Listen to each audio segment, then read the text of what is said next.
Jubilee mission medical കോളേജിൽ ശമ്പള പരിഷ്കരണം ആവശ്യപ്പെട്ട് UNAയുടെ നേതൃത്വത്തിൽ നഴ്സുമാർ അത്യാഹിത വിഭാഗത്തിന്റെ ഗേറ്റ് ഉപരോധിച്ചു. സമരം ശക്തിപ്പെടുന്നു. ജൂബിലി മിഷൻ മെഡിക്കൽ കോളേജിലെ 3ാം ഗേറ്റാണ് നഴ്സുമാരുടെ നേതൃത്വത്തിൽ ഉപരോധിച്ചത്.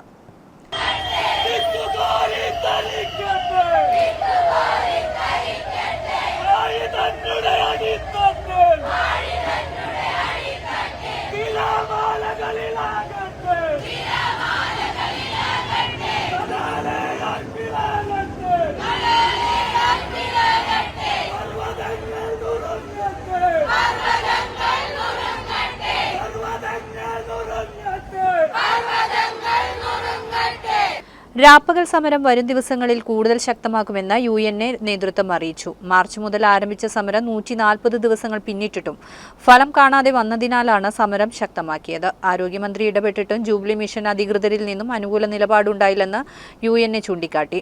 മറ്റ് ജില്ലകളിൽ നിന്ന് നഴ്സുമാർ സമരത്തിൽ പങ്കാളികളാകാനെത്തുമെന്നും UNA നേതാക്കൾ പറഞ്ഞു. അത്യാഹിത സേവനങ്ങൾക്ക് തടസ്സമില്ലാതെ മറ്റ് ഗേറ്റുകൾ വഴി ആംബുലൻസുകൾ കടത്തിവിടുകയാണ് ഇപ്പോൾ ചെയ്യുന്നത്. ACP TR രാജേഷിന്റെ നേതൃത്വത്തിൽ പോലീസ് സന്നാഹവും സ്ഥലത്തുണ്ടായിരുന്നു. 10 ദിവസം കഴിഞ്ഞിട്ട് ചർച്ച നടത്താമെന്ന ആശുപത്രി മാനേജ്മെന്റിന്റെ നിലപാട് ACPയും ഡെപ്യൂട്ടി DLOയും സമരക്കാരെ അറിയിച്ചെങ്കിലും സമരക്കാർ വഴങ്ങിയില്ല. രാത്രി വൈകിയും ഉപരോധം തുടരുകയാണ്. UNA അഖിലേന്ത്യാ പ്രസിഡന്റ് ജാസ്മിൻ ഷാ, സംസ്ഥാന president Shobi Joseph, secretary Ajay Viswambharan, treasurer ES Divya, ജില്ലാ പ്രസിഡന്റ് ടിൻഡു തോമസ് തുടങ്ങിയവരുടെ നേതൃത്വത്തിലാണ് സമരം.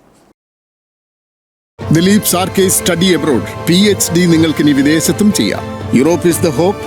Dilip Sarkis is the path. Dilip's Arcase Study Abroad.